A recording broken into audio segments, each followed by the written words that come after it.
একটু আগে ডিউটি থেকে এসে সোজা স্নান করে নিয়ে ছাদে এসেছি, সন্ধেও নেমে এলো বলে। তো আমাকে আবার এক্ষুনি বেরোতে হবে। আমি যাব আমার সোনা ভাইয়ের বাড়িতে, ওখানে অরন্ধন পুজোর নিমন্ত্রণ প্রত্যেক বছর থাকে, তো প্রতি বছরের মতো এবারেও যাব। আর ওখানে দুদিন থাকবো, আর ওখান থেকেই আমি ডিউটি করব। তো অরন্ধন পুজোটা হবে আগামীকাল, মানে মঙ্গলবার দিন সন্ধ্যা থেকে রান্নাবান্না হবে। ভাতের সাথে হবে ভাত, মানে ভাতটা জল দিয়ে রাখবে, পরের দিন খাওয়া হবে বুধবার, মানে ওই বিশ্বকর্মা পুজোর দিনে। আর তার সাথে থাকবে নানা রকম সবজি ভাজা, আর ডাল একটা রান্না করে ড্রাই করা হবে, ওটাকে ডাল চচ্চড়ি বলে। আর পুঁই শাক চিংড়ি দেওয়া হবে, আর কচু শাক হবে ইলিশ মাছের মাথা দিয়ে। এছাড়াও হবে ইলিশ মাছ, পোনা মাছ, চিংড়ি মাছ, এগুলো ভাজা হবে। আর হবে চালতার চাটনি, পায়েস, পিঠে, এইসব নানা রকম আইটেম পান্তা ভাত দিয়েই খাওয়া হয়। এটা গ্রাম বাংলার একটা ঐতিহ্য আর কি। তো আমি দুদিন থাকবো না, সেই জন্যে বলি আমি একটু গাছগুলোর কাছে যাই, দেখে আসি, দেখে নিয়েই আর এই রাত্রের ট্রেন ধরে আমি চলে যাব ওই বাড়িতে। এই সুইট লেমনগুলো পেকে গেছে, আর আমি না তুললে দেখব ওই মাটিতে পড়ে যাচ্ছে। তো কি করলাম, আমি এইগুলো তুলে নিলাম। এগুলো হয় বাড়িতে রেখে যাব, আর না হলে ও বাড়িতে নিয়ে যাব। কেন, এখনও দুদিন রাখলে তবে অরেঞ্জ কালার হবে। তো বান্ধবী অনির জন্য রেখেছিলাম, কিন্তু আমি সেই কবে যাব ওখানে, আমার তো নিজের ঠিক নেই। যাক, এরপরের গাছে তো এখনও অনেক আছে, দেয়া যাবে ওকে। আর এই গাছের পেয়ারা, পিঙ্ক পেয়ারা, এইটা আমার ভাইয়ের বউ, সোনা ভাইয়ের বউ খেতে খুব ভালোবাসে। তো আমি ওই গাছে ওই পলি পেপার দিয়ে বেঁধে রেখেছি টুনুর ভয়ে। তো এখান থেকে 3টে পেয়ারা পেয়েছি, ওই 3টে পেয়ারা নিয়েই আমি চলে যাব ও বাড়ি। এই অরন্ধন পূজাটা এত নিষ্ঠাভাবে করতে হয় যে বাড়িতে যতগুলো রুম, বারান্দা, কিচেন, এমনকি টয়লেট পর্যন্ত সব ধোয়া মোছা করতে হয়। আর শুধু বিছানার যেটা ওই তোষক বা এটা যেহেতু শীতকাল হয় না, লেপ কম্বলের বালাই নেই, তোষক বা ওই বালিশ, এইগুলো যেহেতু জলে ভেজানো যায় না, সেই জন্য এদের কভারগুলো সব কেচে নিতে হয়। তো কেউ 15 দিন আগে প্রস্তুতি নেয়, কেউ 1 সপ্তাহ আগে প্রস্তুতি নেয়। যত বাসন কোসন সব ধুয়ে এখানে মেলে দেওয়া আছে। আর এই একটা ঘর, এটা আমার ভাইপোর ঘর। এই ঘরে ওই সমস্ত বাসন কোসন মেলে দেওয়া আছে। আর পুজোর সামগ্রী বা ওই রান্না যেটা সামগ্রী অরন্ধনের, সেই বাসনগুলো কিন্তু আলাদা, ওইগুলো বের করেছে, ওখানে সব থাকবে। কিন্তু নিত্য যে বাসন ব্যবহার হয় সেগুলোকেও ধুতে হয়। যেমন এই বেডটা এর সমস্ত তুলে কেচে দিয়েছে, কিন্তু এই ম্যাট্রেসটা কাচা যায়নি, যার জন্য এগুলো ভিজে কাপড় দিয়ে এগুলো মুছে নেওয়া হয়েছে। আমি এই সোনা ভাইয়ের বাড়িতে এলে এই রুমটাতে আমি থাকি। তো আমি আসার আগে বিছানার সেটটাও ওরা ওই কাচাকুচি করে রেডি করে রেখে দিয়েছে, আর সমস্ত দেওয়াল ক্লিন করে নিয়েছে। আর এই আলমারি, আলনা, ছোট একটা ফ্রিজ, ওদিকে টিভি, সমস্ত ওরা যেগুলো সম্ভব সেগুলো জল দিয়ে ক্লিন করেছে, আর যেগুলো সম্ভব হয়নি ভিজে কাপড় দিয়ে মুছে, তারপরে শুকনো কাপড় দিয়ে ওরা মুছে রেখে দিয়েছে। এদিকে টয়লেট থেকে সমস্ত বের করে নিয়েছে, নিয়ে এটাও ক্লিন করে রেখেছে। আর উপরে ঠাকুরঘরটা তো আগে হবে ক্লিন। আর এই সিঁড়ি টিড়ি এগুলো মানে এরা 10 দিন আগে থেকেই সমস্ত ক্লিন করে নিয়েছে। কারণ আমার ভাই বিজনেস করে, আবার ব্যাংকেও সার্ভিস করে, আর ভাইপো তো এখানে থাকে না, ও থাকে বহরমপুরে, ওর পোস্টিং। আর আমাদের ভাই বউ ও সার্ভিস করে, সেই জন্য পেরে ওঠে না, রোজ দিন একটু একটু করে নিয়েছে এগুলো। আর আজকের একদম কিচেনটাকে ফাইনাল টাচ দিয়ে নিচ্ছে, কারণ ওই কিচেনে রান্না হয়ে ওখানেই সমস্ত রান্নার জিনিসগুলো রাখা হবে এবং কালকে মা মনসার পুজো হবে। আর সেই সাথে ভাই বিজনেস করে বলে বিশ্বকর্মা ঠাকুরেরও পুজো দেওয়া হবে। কিচেনটাকে ক্লিন করা হয়েছে আর এগুলো জল দিয়ে মেজে, সার্ফের গুঁড়ো আর জল দিয়ে এই মেঝেটা নিয়ে, আর এইখানে আর একটা টয়লেট আছে, সোনাভাই ওখানে আবার একটু ভিজে কাপড় দিয়ে আবার মুছে দিচ্ছে, কারণ এই জায়গাটা খুব তাড়াতাড়ি শুকনো করা দরকার। শুকনো করার পরে যে রান্নাবান্না হবে এবং জিনিসপত্র ওখানে রাখা হবে। যে গ্যাসের সিলিন্ডার পর্যন্ত ধোয়া হয়েছে আর এইসব বাসন কুসন। আর আমি এসে কচু শাক আর পুঁই শাকটা কেটে দিলাম। আর ওই আমাদের পুকুর, ভাই বউ ওই গেছে পুকুরে, আর বাকি আর যেসব জিনিসপত্র আছে ওগুলো ওখানে মনে হয় ধুতে নিয়ে গেছে। আর আমরা এরপরে যাব সেলুনে। কেন কি সেলুনে গিয়ে ওই ক্ষৌরকর্ম না করলে কোনো জিনিসে আমরা হাত দিতে পারবো না আর রান্নাবান্নাও করা যাবে না। তো ক্ষৌরকর্ম করে আর কি শুদ্ধ হতে হবে। তো সেলুন দোকানে যাব, ওখানে ওই নরুন দিয়ে নখের কোণটা একটু ঘষে দেবে, দিলে আমরা চলে আসব, এসে আমরা স্নান করে নেব, তারপরে জিনিসপত্রতে হাত দেব। নিচে আর একটা বেডরুম,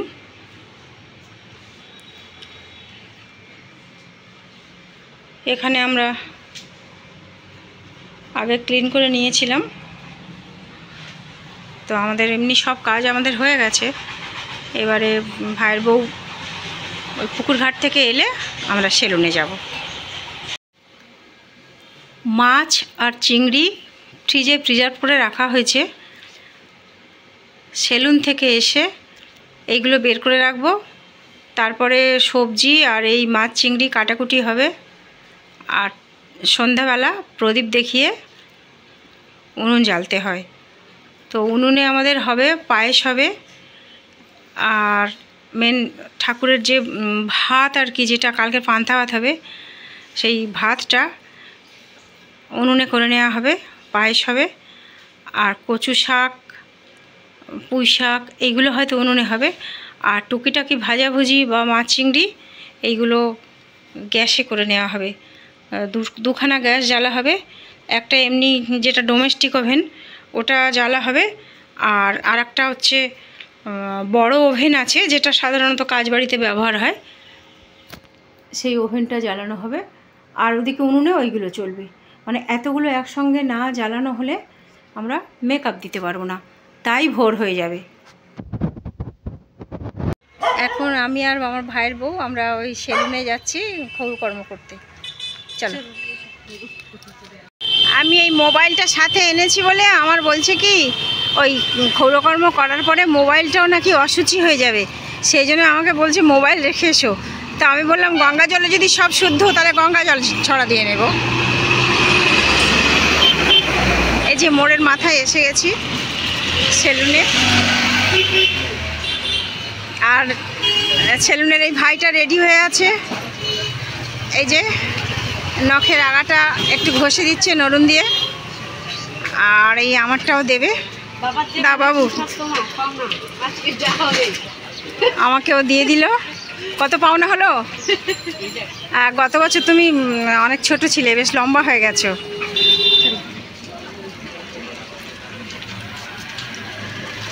এই যে এখন আমার নাকি মোবাইল অশুদ্ধ হয়ে গেছে, দেখি মোবাইলটাকে স্নান করিয়ে নেব, কথা দিয়েছি। এই চশমা সমেত স্নান করে উঠলাম, মোবাইলটাও জল ছিটিয়ে নিলাম। আমি তো স্নান করে উঠলাম, আর ওই আরেকজন নেমেছে, ও স্নান করে আসবে। আমি ততক্ষণে আমার টয়লেটে চলে যাচ্ছি, ওখানে আমি চেঞ্জ করে নেব। স্নান করে ছাদে চলে এলাম জামা কাপড় মেলতে। আর এই ছাদে কত ফুল গাছ, ছোট ছোট টবে ফুল গাছগুলো আছে। এগুলো সব ভ্যারাইটিস জবা গাছ, কুন্দ, এটা কাঠগোলাপ, না কাঠগোলাপ না, এটা ওই কাঠগোলাপের মতো দেখতে, ডাবল টগর। আর এইগুলো সব নানান কালারের বোগেনভিলিয়া। এইদিকে অ্যাডেনিয়াম, আর এই সারি দিয়ে ভ্যারাইটিস জবা। আর এটা একটা সবুজ ল্যাংচা জামরুল, সেই ল্যাংচা জামরুলের কলাম করা হয়েছিল, 3টে রয়েছে। একটা আমি নিয়ে যাব, আর 2টো আমাদের ওই বাগান বাড়ি আছে, ওখানে পুঁতে দেওয়া হবে।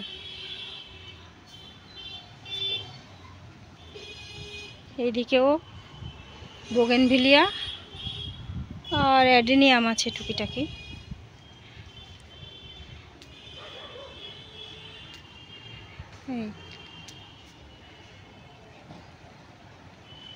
আর এই ছাদ থেকে এই গাছপালার আড়ালে দেখা যাচ্ছে না, মানে এই বিল্ডিংটার ওই পাশে নামখানা ট্রেন চলে গেছে, লাইন খুবই কাছে। আর এখান থেকে লক্ষ্মীকান্তপুর স্টেশনটাও খুব কাছে। আর বাড়ি থেকে বেরোলেই তো বাস স্ট্যান্ড। যখন আমরা সেলুনে যাচ্ছিলাম ওই বাস স্ট্যান্ডেই চলে গেলাম। আর ওই দূরে যে বাড়িটা দেখা যাচ্ছে, এই বাড়িটা, ওইটা আমার বড়দির বাড়ি। আর ওর পাশ দিয়ে যে বাস রুটটা গেছে ওইটা চলে গেছে ঢোলা হয়ে পাথর প্রতিমা, রামগঙ্গা, ওই রুটটা।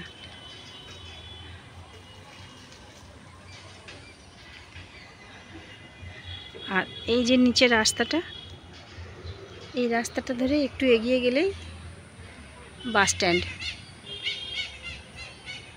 এই সিঁড়ির চিলেকোঠাতে ঠাকুর ঘর করা হয়েছে।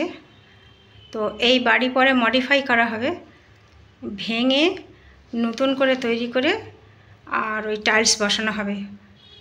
এই বছর কোনো রকমে হচ্ছে, তো আগামী বছর নতুন বাড়িতে নতুন করেই অরন্ধন পুজো হবে। আমার মা, আমাদের জীবনের আদর্শ, আমাদের মা। মা গো, তুমি যেখানেই থাকো ভালো থেকো, তোমার চিরশান্তি কামনা করি। স্নান করে উঠে চিরুনি খুঁজে পাচ্ছি না, চিরুনিগুলোও ভিজিয়ে দিয়েছে। সমস্ত কিছু যেখানে যা ছিল সব ধুয়ে দিয়েছে। তো স্নান করে উঠে ঘুরছি, ভাইয়ের বউ আসুক, তারপরে চিরুনি বের করে দিলে চুলটাকে একটু আঁচড়িয়ে নেব। এই যে চিংড়ি, এইগুলো এখন বের করে হচ্ছে ফ্রিজ থেকে, এগুলো কাটা হবে। আর মাছগুলো নিয়ে গেছে কাটতে, নিয়ে এলে দেখাবো। এই চিংড়িগুলো চচ্চড়িতে দেওয়া হবে, পুঁই শাকের চচ্চড়ি। আর এই চিংড়িগুলো ভাজা রাখা হবে। বড় আর ছোট দুরকম সাইজ আছে। আর এইদিকে ওই ভাই ছাড়াচ্ছে ওই পোনা মাছ, ওটা ভোগে দেওয়া হবে না রে ভাই? ভোগের থালায়, মা মনসার ভোগের থালাতে দেওয়া হবে। আর এই একটা এক্সট্রা রইল। আর এইগুলো সব ইলিশ মাছ, খুব বড় সাইজ পাইনি, কিন্তু একদম টাটকা পেয়েছি মাছ। আর আমাদের ফ্যামিলি মেম্বার মোট 6 জন, সেজন্য আর বেশি আনা হয়নি, কারণ ভাইপো তো বাইরে থাকে। আর ওই জন্য ওর বন্ধুবান্ধব আর কাউকে বলতে পারেনি, যে ছেলেটাই নেই আর বন্ধুবান্ধব এনে কী হবে। সেই জন্য আগামী বছর হবে। তাছাড়া ঘরবাড়ি সব রেডি হবে, হলে হবে। মাছগুলো একদম চকচক করছে। এই যে, হ্যাঁ টাটকা মাছ, ডায়মন্ড ইলিশ। এইগুলো বলছে পুকুরে ছেড়ে দিলে চলে যাবে। মাছগুলো ছাড়ানো হয়ে গেলেই, আর তরকারি কিছুটা কাটা আছে, আর বাদবাকি সবজি কাটা হবে। এবার প্রদীপ জ্বালিয়ে উনুনটা জ্বালা হবে। হ্যাঁ, ও আবার মালিক বলছে আমি চা খাবো, মানে ঠাকুরের প্রদীপটা জ্বেলে দিয়ে মালিককে চা খাওয়াতে হবে, তারপরে নাকি ভোগের রান্না শুরু হবে।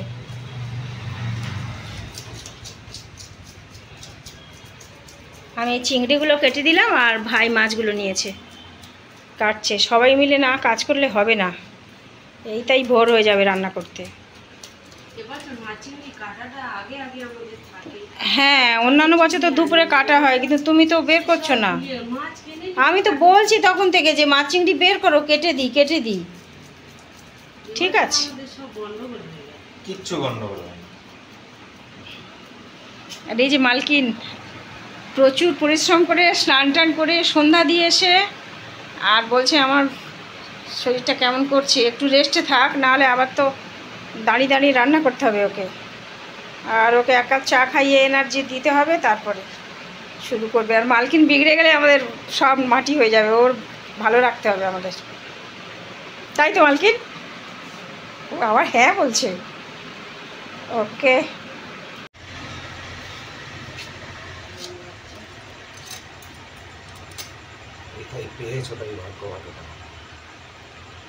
আকাশ বাজারে আজকে ওই ইয়েতে দেখছিলাম ইউটিউবে, বলছে বাংলাদেশ থেকে বলছে যে ভারতে আসার জন্য আমাদের পাসপোর্ট দেওয়া হোক, পাসপোর্ট ভিসা, ইলিশ নেব আমরা ইন্ডিয়া থেকে, আমরা ইলিশ নেব। মানে এদিকে এত নাকি ইলিশ, বাংলাদেশে আকাল পড়ে গেছে। সত্যি মিথ্যে জানি না। চলে এসছে, হ্যাঁ চলে এসছে ওদিক থেকে, নদী থেকে। ওরা পাসপোর্ট ভিসা চাইছে। এই তো এই মুঠিটা ধার আছে, এটা সবজির একটা ভালো দেখে বটি তৈরি করো। আমার সব জিনিসগুলোই ভালো, আর তোমার জিনিসগুলো খারাপ। এটা সবজি, এইটা ধার, আর একটা মাছের ভালো বটি করো। এটা কি লোহা খারাপ? ওর তো কবে গাল লোহা ভালো তো, তাহলে এর মধ্যে সেই কামার দোকানে যায় ধার দিয়ে দাও, তাহলে কাটাকুটি কম করি, ধার দিয়ে রেখে দেবে আর হবে। আর আগুনে সেঁকে রাখবে, তাহলে আর হবে না, ধারটা পড়বে না। ধার করার পরে আগুনে গ্যাসে করে নেবে, পুড়িয়ে নেবে, তাহলে ধারটা ঠিক থাকবে। সবাইকে এই টিপসটা দিয়ে দিলাম কিন্তু। তাহলে ফাইনাল ঠিক হলো যে এই গ্যাসটাতে রান্না হবে, আর এইখানে আর একটা গ্যাস আছে, আর ওইদিকে মাটির উনুনে রান্না হবে। সেই বড় গ্যাসটা তো বের হবে না। হ্যাঁ, বড় গ্যাসটা, ওই অল্প রান্না বলে। তাহলে এইখানে দুটো ওভেন, আর ওই গ্যাসটাতে দুটো ওভেন, 4খানা, আর ওইদিকে উনুন, 5টা জ্বলবে একসাথে, তাই তো? হ্যাঁ, এতেই হয়ে যাবে। 5টা জ্বললে আর ভোর পর্যন্ত হবে না, দেখা যাক। 2টো বা 2:30টা পর্যন্ত হতে পারে। ঠিক আছে, এইবার আমরা চা খাবো আর একটু টিফিন করে নেব, তারপরে রান্নার দিকে যাব। কেন, ওই উনুন জ্বালানো হলে তখন আর খাওয়া টাওয়া কিছু যাবে না। এখনও পর্যন্ত আমাদের চা খাওয়া হয়নি, সব রেডি করে নিয়ে টিফিন করেই উনুনটা জ্বেলে দেওয়া হবে। এর মধ্যে একদম কোনো কিছু খাওয়া বন্ধ। এখন আমি একটু শুয়ে আছি, আর ভাইয়ের বউ চা করতে গেছে আর টিফিনের জোগাড় করতে গেছে। একটু শুয়ে থাকি, রেস্ট। টিফিন আর চা খেয়ে আবার আমরা চলে যাব রান্নার দিকে। একটু শুয়েই থাকি, এইটুকুনি শান্তি। ভাইয়ের বাড়ি এলে অনেকটা আমি রেস্ট পাই, সব তো মুখের কাছে ধরে দেয়, বসে বসে শুধু খাওয়া।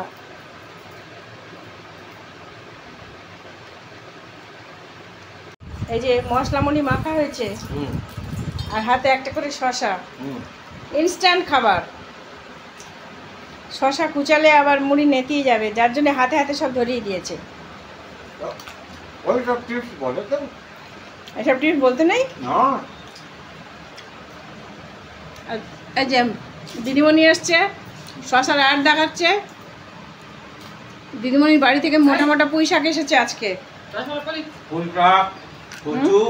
ও আচ্ছা, কচু, ও আচ্ছা, ম্যাডাম আজকে দিয়েছে পুজোর হচ্ছে মোটা মোটা পুঁই শাক, ছোলা কচু, আর এই বাতাবি কইরে, হয়তো এই যে বাতাবি লেবু পুজোর জন্য, এই যে এগুলো সব এনেছে। আর পড়াতে গেছিল, পড়িয়েই এলো। এবার আমরা একসাথে সব চা খাবো, তারপরে ড্রেস ছেড়ে, তাই তো, নাহলে তো ঢুকতে দেবে না। ভাবতে হবে আমার ড্রেসটা ভালো, হ্যাঁ, আমি তো লেবার। ড্রেস ছেড়ে আর হচ্ছে উনুন জ্বালানো হবে।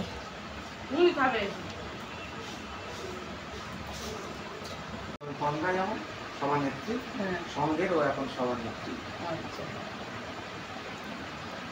তুমি চা খাচ্ছ না লিলি? কই তোমার চা?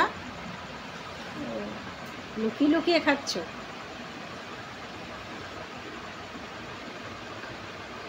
চাটা বেশ ভালো হয়েছে, হালকা মিষ্টি। হ্যাঁ, চাটা ভালো লাগছে বেশ। সব দিন? সব দিন তাহলে তো আসতে হয়। এসেই এক কাপ চা খাওয়া। টাইম বলে দাও, ডিউটি থেকে ফেরার পথে চা খেয়ে পালাবো। ঠিক আছে। আলু ভাজা, কাঁচকলা ভাজা, ঝিঙে, পটল, ভেন্ডি, বেগুন, চিচিঙ্গে, নারকোল, ওল, উচ্ছে, চালতা, তেঁতুল, এটা নারকোল কোড়া দিল, আর এদিকে ইলিশ মাছ, পোনা মাছ, চিংড়ি, এদিকে রেডি আছে পুঁই শাক, এদিকে রেডি আছে কচু, আর ওইদিকে হচ্ছে পায়েসের আইটেমটা ওইদিকে রয়েছে, দেখা যাচ্ছে না,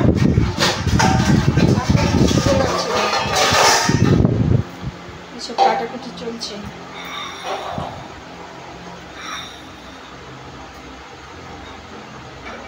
এখনো তো উনুন জ্বালানো হলো না, রেডি করতেই সময় যাচ্ছে।